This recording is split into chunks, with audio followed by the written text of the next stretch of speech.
Hello students, કેમ છો બધા? ફાઇન, સારું. ચલો આગળ વધીએ આપણે ચેપ્ટર નંબર 2 તરફ. બરાબર, મજા આવે છે તમને વનસ્પતિઓને રિલેટેડ કે કોઈ એવા સજીવને રિલેટેડ? તમને અત્યાર સુધી તમારા માઇન્ડમાં અંદર બાયોલોજી એટલે શું આવ્યું હોય કે ઓહો કે આપણે પાચન તંત્ર ભણશું ને ઓલું ભણશું ને તંત્ર જ બધા ભણશું અને એમાં ખાલી માનવ જ આવશે. So you are totally wrong. બરાબર, આઈ મીન એટલું અદ્ભુત છે કે એની અંદર બધી વસ્તુને 11-12 સાયન્સનું તમે બે બાયોલોજી ભણી લો ને તો તમને મોસ્ટ ઓફ બધી ખબર પડી જશે. ઇઝ રિયલી ફર્સ્ટ પોઈન્ટથી લઈને એન્ડ સુધીનું બધું જેટલા પોઈન્ટને બાયોલોજીની અંદર ઇન્ક્લુડ કરી શકાતા હોય એ બધા જ બાયોલોજીની અંદર સારી રીતે શું કર્યા છે, અંદર એડ કરી દીધા છે. સારું, ચલો આગળ વધીએ આપણે આપણા ચેપ્ટર નંબર 2 તરફ. આપણે પ્રોટિસ્ટા સૃષ્ટિ તરફ આગળ વધી રહ્યા હતા. એની અંદર પણ મેં જે મેઇન જે વસ્તુ હતી કહી દીધી હતી, પણ એની અંદરનું જે એક્ઝામ્પલ હતા આપણે એના ટોટલ 5 પ્રકાર ભણ્યા હતા. પહેલું હતું ક્રાઇઝોફાઇટા, ભણ્યા હતા નહીં, ભણવાના છીએ. પહેલું છે ક્રાઇઝોફાઇટા, બીજું હતું ઇક્યુ હતું ડાયનોફ્લેઝેલેટ, ત્રીજું હતું યુગ્લિનોઇડ્સ અને ચોથું છે સ્લાઇમ મોલ્ડ. ચોથું કયું છે? સ્લાઇમ મોલ્ડ. આપણે 3 આપણા ગ્રુપ શું કરી દીધા છે?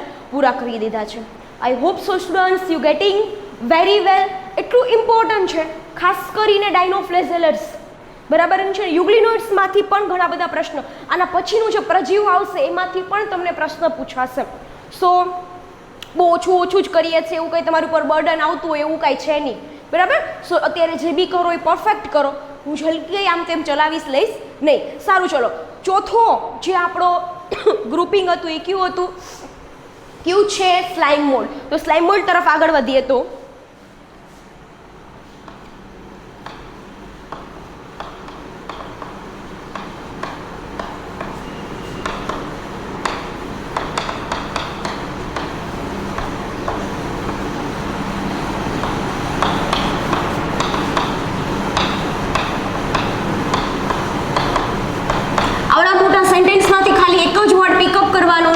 કે આ સજીવો તમે લોકો ત્રણ વસ્તુ જુઓ તો આગળના એ 3 કેવા હતા? પ્રકાશ સંશ્લેષણ કરતા હોય ત્યારે. અને માનો કે પ્રકાશ અવેલેબલ નથી દેન ત્યારે એ વિષમપોષી તરફ કે પરોપજીવન તરફ આગળ વધી રહ્યા છે.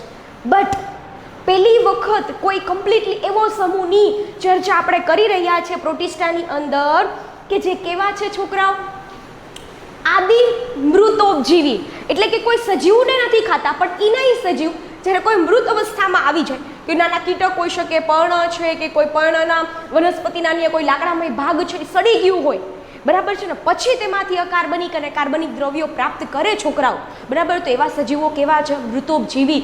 સો ફર્સ્ટ ગ્રુપ આદિ મૃતોપજીવી. તમને કદાચ સ્લાઇમ મોલ્ડ ન પૂછાય થિયોરીમાં ને 2 માર્કમાં પૂછાય આદિ મૃતોપજીવી તરીકે જે ઓળખાય છે એવા સમૂહનું વર્ણન કરો તો પણ તમારે કયું લખવાનું છે?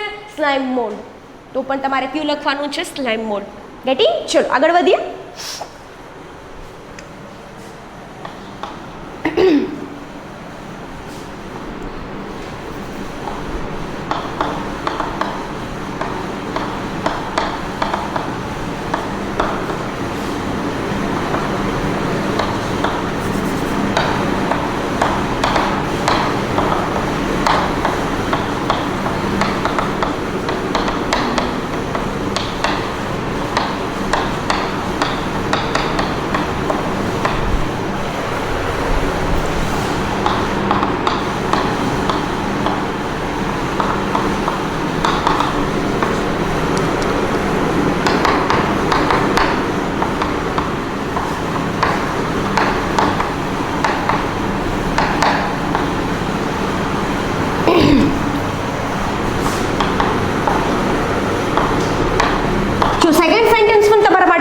બની રહેશે.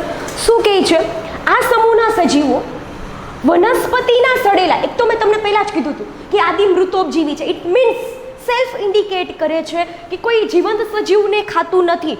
બરાબર છે. એ પોતાના ખોરાક માટે અન્ય ઉપર આધારિત છે. ડેફિનેટલી પોતાનો ખોરાક પોતાની જાતે નથી બનાવતું, પણ જે મૃત છે, જે કહે ને કોઈ સડી ગયેલ છે કે કોહવાઈ ગયેલું આપણી ભાષામાં કહીએ તો કે વનસ્પતિના સડેલા લાકડા કે પર્ણો ઉપર શું થાય? પ્રસરી જાય, એટલે કે ફેલાઈ જાય અને તેમાંથી કાર્બનિક પદાર્થોને શું થશે છોકરાઓ? ગળી જશે. 2 સેન્ટેન્સ એકદમ ઇઝી છે. કાર્બનિક પદાર્થ એટલે તમે લોકો બાયોમોલેક્યુલ્સ ભણો છો, બરાબર છે, કે તમે એ ચેપ્ટરને જ જ્યારે શરૂઆત થઈ હોય ત્યારેથી તમે લોકોને ખબર છે કે 2 ગ્રુપમાં મૂકી દીધું હોય, કાર્બનિક અને અકાર્બનિક, ઓર્ગેનિક અને ઇનઓર્ગેનિક. રાઈટ. શું કહે છે અહીંયા? આ સમૂહના સજીવો વનસ્પતિના સડેલા લાકડા અને પર્ણો ઉપર પ્રસરી અને તેમાંથી કાર્બનિક પદાર્થોને શું કરી જાય છે? ગળી જાય છે પોતાના ફૂડ માટે. શું કહે છે?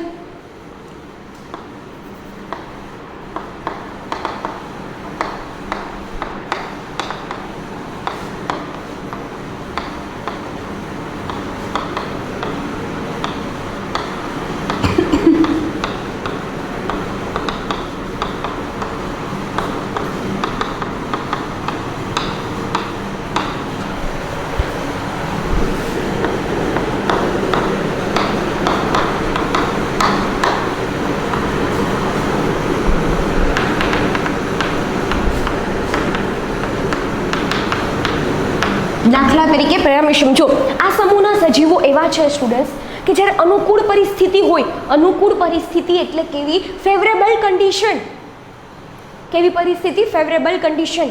દેડકાની હોય તો એની મોન્સૂન સિઝન હોય. અરે બીજાની ક્યાં છોડો, માનવની આપણા ખુદની જોઈ લે ને. ઘરે કોઈ ન હોય, આપણી ફેવરેટ ડિશ હોય, તમારે જો મ્યુઝિક, લાઉડ મ્યુઝિક પસંદ હોય તો લાઉડ મ્યુઝિક હોય, તો એ તમારા માટે કેવું હોય કે કોઈ રોકટોક કરે એવું નથી. અને બીજી વસ્તુ, ક્લાસમાં ખબર પડે અચાનક જ કે ચલો તમારા ટીચર આજે અચાનક જ તમને એવી ગુડ ન્યૂઝ મળે કે આજે ન થવાના, તમારે એમને બેસવાનું છે, તો એ તમારી માટે અલ્ટિમેટલી કેવી વસ્તુ થઈ ગઈ કે ફેવરેબલ કન્ડિશન. ચલો 1 કલાક માટે શાંતિ. બરાબર છે. સો વોટ આઈ સે ઇન અબાઉટ સ્લાઇમ મોલ્ડ કે ઘણીવાર અનુકૂળ પરિસ્થિતિ હોય તેવી સ્થિતિમાં એક વિશિષ્ટ સ્વરૂપની રચના કરે. આ સજીવો વિશિષ્ટ સ્વરૂપની રચના બનાવી દે અને એ કઈ છે? પેરામિશિયમ. બરાબર, એ કઈ છે? પેરામિશિયમ. સો આની અંદર વાત કરીએ, હું અહીંયા એવું લખું પેરામિશિયમ તો તમને બરાબર લાગશે? બરાબર, મને કહેજો હોમવર્કની અંદર કે બરાબર છે કે નથી. પછી ચલો આગળ વધીએ. હજી કે છે આવા સજીવો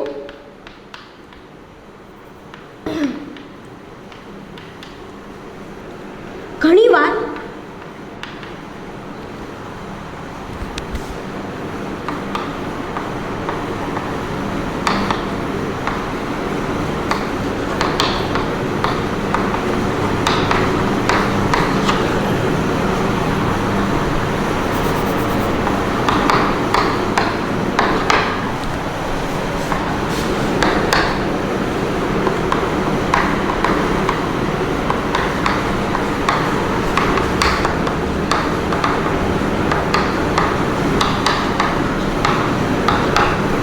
બધા સેન્ટેન્સ સાથે લખી દઉં છું.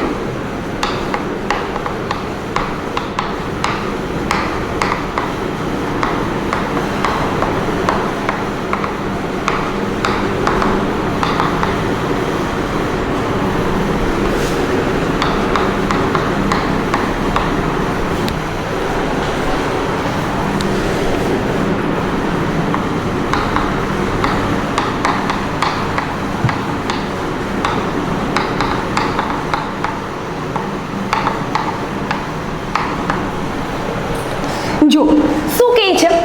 આ તો ખબર પડી ગઈ આદિ મૃતોપજીવી છે. બીજો પોઈન્ટ હતો વનસ્પતિ છે એ સડી ગયેલા કોઈના વૃક્ષના લાકડા છે, પર્ણ છે, કે કોઈ કોહવાયેલો ભાગ છે કે કોઈ પણ એ સજીવો ત્યાંથી કાર્બનિક પદાર્થોને ડાયરેક્ટ ગળી જાય છે. આવા સજીવો ઘણીવાર અનુકૂળ પરિસ્થિતિ હોય ત્યારે એક વિશિષ્ટ પ્રકારનું સ્વરૂપ છે એ ધારણ કરે છે. દાખલા તરીકે પેરામિશિયમની વાત કરી. આવા સજીવો ઘણીવાર બીજાણુનું નિર્માણ કરે છે. ઘણીવાર શેનું નિર્માણ કરે છે? બીજાણુઓનું નિર્માણ કરે છે. અને આ બીજાણુની દિવાલ કેવી હોય? સખત હોય. આ બીજાણુની દિવાલ કેવી હોય છે? સખત હોય છે, જેથી કરીને તે પ્રતિકૂળ પરિસ્થિતિ, આ તમારા માટે નવું છે, દિવાલ એની સખત છે બીજાણુની.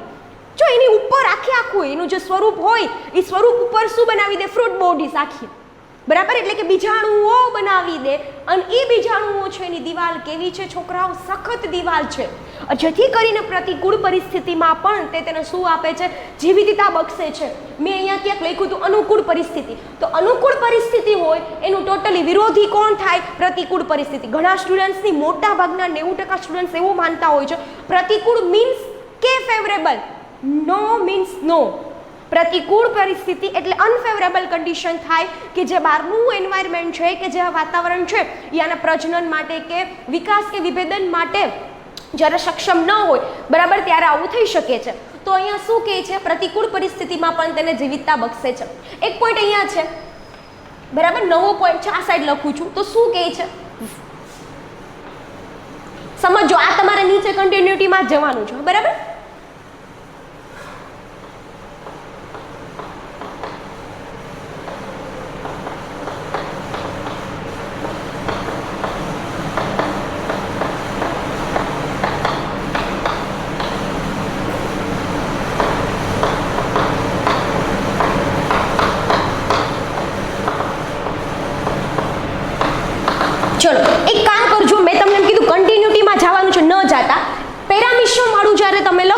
એના પછીનું ડાયરેક્ટ આ લખી નાખજો, કેમ કે કોરિલેટેડ થાય છે તો શું કમ સિક્વન્સમાં આપણે બ્રેકઆઉટ કરીએ. ઘણીવાર આવા સજીવો વિભેદન પામીને કે કોઈ જેની ઉપર હોય બરાબર એ પ્લેટફોર્મ ઉપર ઘણી વખત લાંબી ઘણા ફૂટ સુધી શું થાય પ્રસરી જાય.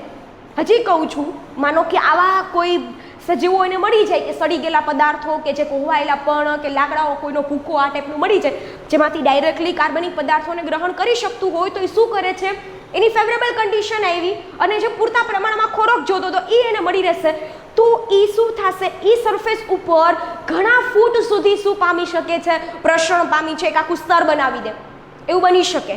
બરાબર છે. પછી ખાસ કરીને કે છે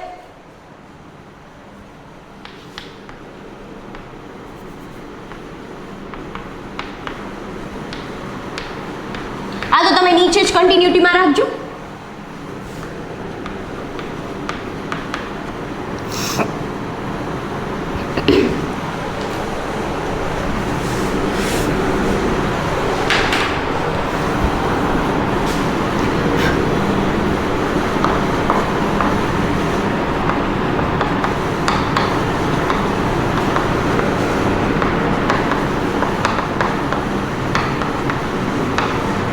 વિકિરણ પામવું ને તમારા માટે નવો વર્ડ છે સ્ટુડન્ટ્સ. વિકિરણ પામવું એટલે થાય ફેલાવવું. રિપીટ કરી દઉં છું, વિકિરણ પામવું એટલે શું થાય, ફેલાવવું. તમે બીજ વિકિરણ શબ્દ કદાચ ક્યાંક ખૂણે ખાચ કે તમારા કાને સાંભળ્યો હોય તો બીજનું વિકિરણ એટલે કે સીડ સ્કેટરિંગ. સીડ સ્કેટરિંગ એટલે શું થાય, સીડનો ફેલાવવો. તો જે મેં કીધું હતું ને બીજાણુઓ બન્યા તેની સરફેસ ઉપર આખી ફ્રૂટ્સ બોડી બની જાય ફળ સ્વરૂપે, બરાબર, ફડકાઈ રચના કહી શકો તમે એને. તો આ જે રચનાઓ છે બીજાણુની જ બનેલી હોય પણ આ બીજાણુઓ શું થાય, જીવિતતા તો એને બક્ષી દીધી છે હવા દ્વારા કે એવો કોઈ પવન આવે કે હવા આવે જેથી કરીને બીજાણુ ત્યાંથી નીકળી અને શું થાય, ફેલાઈ જાય જેથી કરીને નવા સજીવનું નિર્માણ પણ ત્યાંથી થઈ શકે છે. બરાબર છે. So that's all story about the slime mould. Not big deal, is very easy. બરાબર છે. MCQ માટે બેસ્ટ બની રહેશે તમારા માટે અને આટલું ઇઝી હોય બરાબર તો આના લગતા MCQ છે એ પણ તમે સારી રીતે સોલ્વ કરી શકો છો. આગળ વધીએ આપણે. આપણો પાંચમો અને છેલ્લો પ્રોટિસ્ટાનો સમૂહ છે is slightly lengthy comparatively to another one. બરાબર, ઇઝ ધેટ પ્રજીવ.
બરાબર, ચારે ચાર છે પોઈન્ટ એ સાથે સમજીએ. એક તો આ પ્રથમ એવો સમૂહ છે જે સંપૂર્ણપણે કેવો છે, વિષમપોષી. જો એક તો સ્લાઇમ મોલ્ડ હોઈ શકે, એમાં કંઈ પ્રોબ્લેમ નથી, પણ એ કેવો હતો, મૃતોપજીવી હતો. બરાબર, અલ્ટિમેટલી મૃતોપજીવી is also one of the part of વિષમપોષી કહી શકીએ. બરાબર છે, પણ એ કેવું છે કે અન્ય સજીવ, જીવંત સજીવ ઉપર કોઈ દિવસ આધાર રાખતું નથી. પણ આ સજીવ છે, પ્રજીવ સમુદાય આખો કહી શકો કે સમૂહ કહી શકો, એ કમ્પ્લીટલી કેવું છે, વિષમપોષી છે.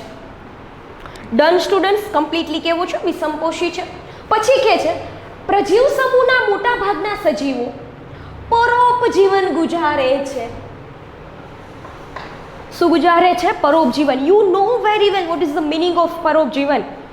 બરાબર છે, જે સંપૂર્ણપણે કેવા હોય, અન્ય સજીવો ઉપર પોતાના રહેઠાણ માટે કે ખોરાક માટે સંપૂર્ણપણે બીજા ઉપર નભતા હોય તો એ પરોપજીવન ગુજારે છે. પરોપજીવી સજીવો બે પ્રકારના હોઈ શકે, અંતઃપરોપજીવી પણ હોઈ શકે અને બાહ્ય પરોપજીવી પણ હોઈ શકે. ઇટ મીન્સ કે કોઈ સજીવની અંદર પણ રહેતા હોય તો અંતઃપરોપજીવી. આપણે ઘણી વખત સાંભળ્યું કે કૃમિ થઈ ગયા, બરાબર, અને ઘણા બધા બેક્ટેરિયા આપણા મોટા આંતરડામાં એમાં રહેતા હોય છે, દે ઓલ આર અંતઃપરોપજીવી. પણ તમે ઘણી વખત ગાય કે ભેંસ હોય એના શરીર ઉપર નાની નાની જીવાત હોય જેને તમે ઈતળી કહી શકો.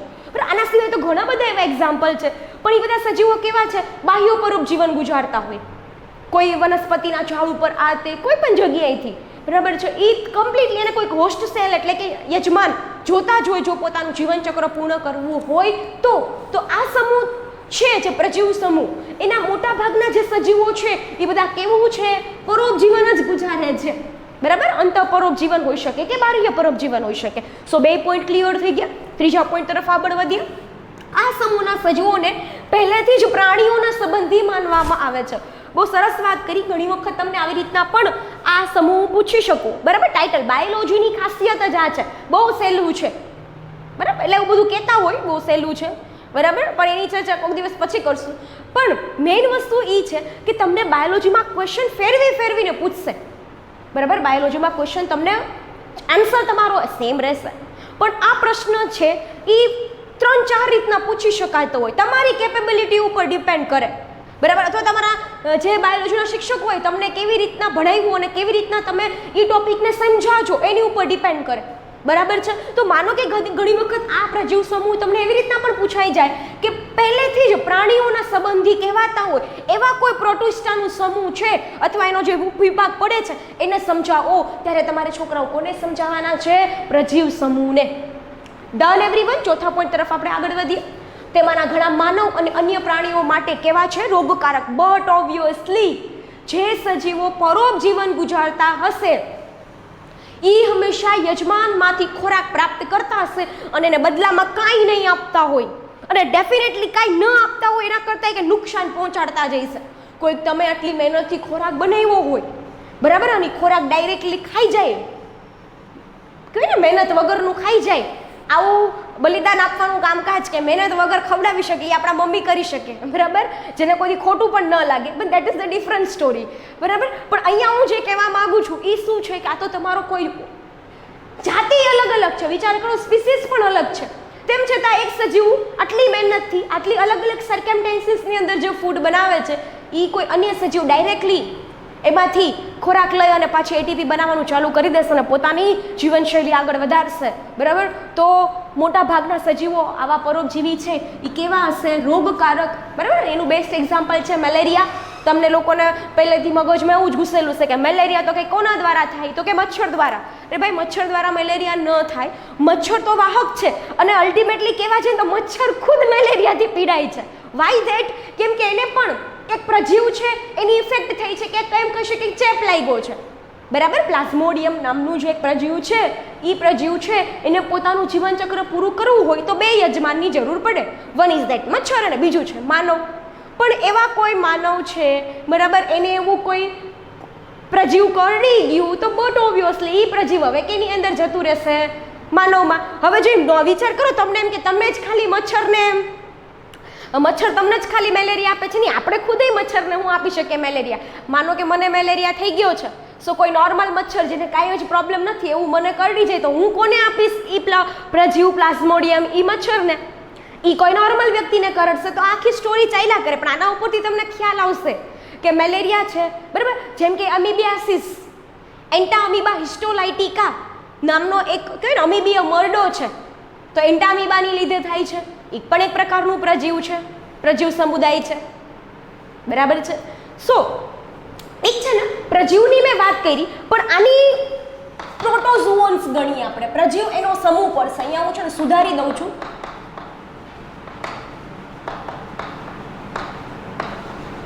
બરાબર, આ છે ને એકદમ ખોટું જ પડશે નહીતર. પેલી વસ્તુ યાદ રાખજો, આ બિગ મિસ્ટેક છે, જસ્ટ સોલ્વ ઇટ. પ્રોટોઝોઅન્સ સમૂહ છે, એની અંદર જે વિભાગ પડ્યા એની અંદરના આ છે ને થોડુંક સ્લાઇટલી મેં કીધું બિગ પણ છે, કેમ કે એની અંદર પેટા પ્રકાર પડશે. પ્રજીવ પેલું ભૂલી જાજો, પ્રોટોઝોઅન્સ ડિલીટ કરી નાખજો, એની અંદર પ્રોટોઝોઅન્સ રાખી દેજો, પ્રજીવને ડિલીટ કરજો અને એના સબ ગ્રુપની અંદર મૂકી દેજો. બરાબર, દેટ્સ મિસ્ટેક ઓફ મી. પ્રોટોઝોઅન્સ એની આ ચર્ચા કરી. હવે એના જે ગ્રુપ પડે છે એની ચર્ચા કરીએ તો કે પહેલા હતા પ્રજીવ, પછી કે છે પક્ષમધારી પ્રોટોઝોઅન્સ, કે આવે છે પક્ષમધારી પ્રોટોઝોઅન્સ. ત્રીજું જે વાત કરી એ કશાધારી પ્રોટોઝોઅન્સ,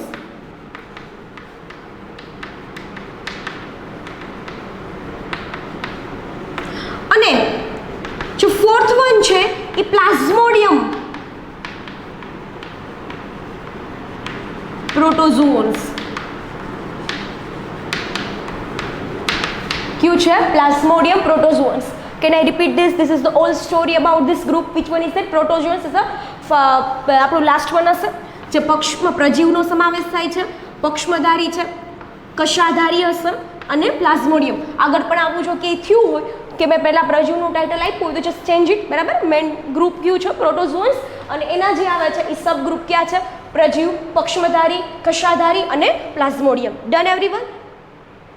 MCQ માટે મોસ્ટ ઇમ્પોર્ટન્ટ છે આ ચારે ચાર. MCQ માટે ચારે ચાર છે એ કેવા છે? ખૂબ જ મહત્વના અને સૌથી વધારે ઇમ્પોર્ટન્ટ. એમાંથી કેટલી વખત કેટલા બધા MCQ, ઇવન ધો કે હું એટલું પણ શ્યોરલી કહી શકું તમને નીટમાં પણ પૂછાવાની સંભાવનાઓ છે. સો don't skip it, read it very carefully, learn it very carefully. બરાબર, આપણે શરૂઆત કરશું પ્રજીવથી.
ચલો, પહેલો સેન્ટેન્સ છે, પ્રજીવને આપણે ઉપાડી લીધું. પ્રજીવની અંદર આ પ્રકારના પ્રોટોઝોઅન્સ જે છે, બરાબર, એટલે પ્રોટોઝોઅન્સ એટલા માટે કીધું કે પ્રજીવ is also the one of the part of protozoans. That's why I am using this word. This is not mistake. Okay, protozoans એ મીઠા પાણીમાં કે ખારા પાણીમાં કે ભીની જમીનમાં રહે છે.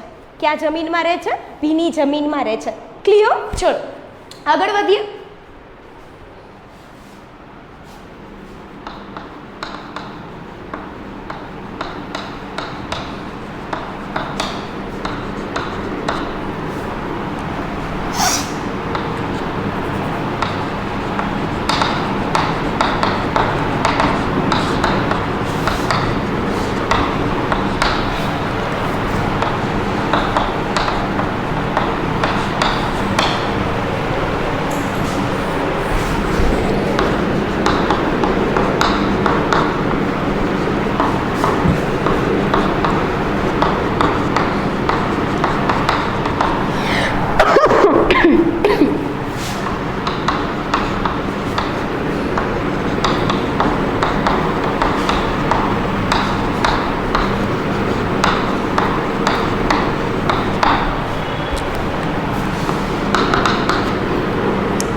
કઈ જગ્યાએ તે રહે છે એ બીજી સ્ટોરી કરે છે કે આ સમૂહના સજીવો પણ વિષમપોષી હોય છે. એ સ્ટોરી પણ થઈ ગઈ, એમાં પણ વધારે કાંઈ નહીં કહું. પણ હવે જોજો, ખાસ કરીને આવા સજીવો ખોટા પગ જેવી રચના બનાવે. તમારા માટે ખોટા પગ જેવી રચના બિલકુલ નવો વર્ડ નથી. તમે 10th સ્ટાન્ડર્ડની અંદર સ્ટુડન્ટ્સ બની ગયા છો, બરાબર. અમીબા છે એ ખોટા પગ જેવી રચના બનાવીને ખોરાકને શું કરે છે? ગ્રહણ કરે છે.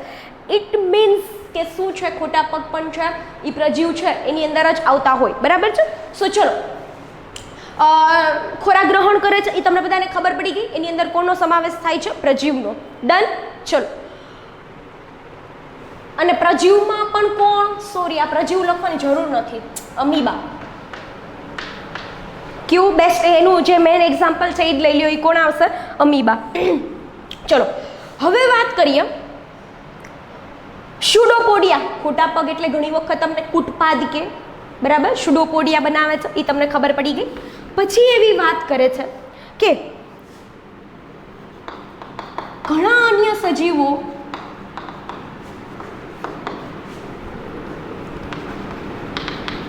શું છે એની પાસે? સિલિકાની બનેલ કોષ દિવાલ ધરાવે છે.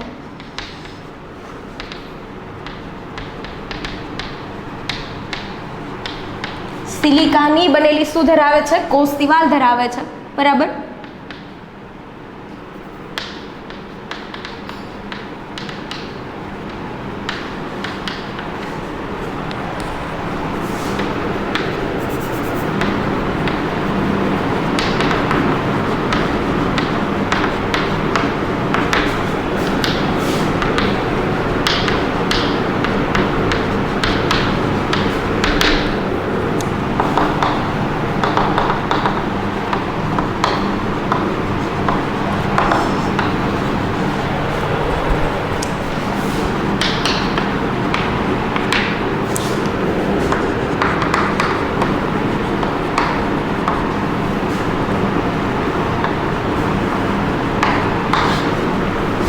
ચલો, એમાંના શું છે? એન્ટામીબા.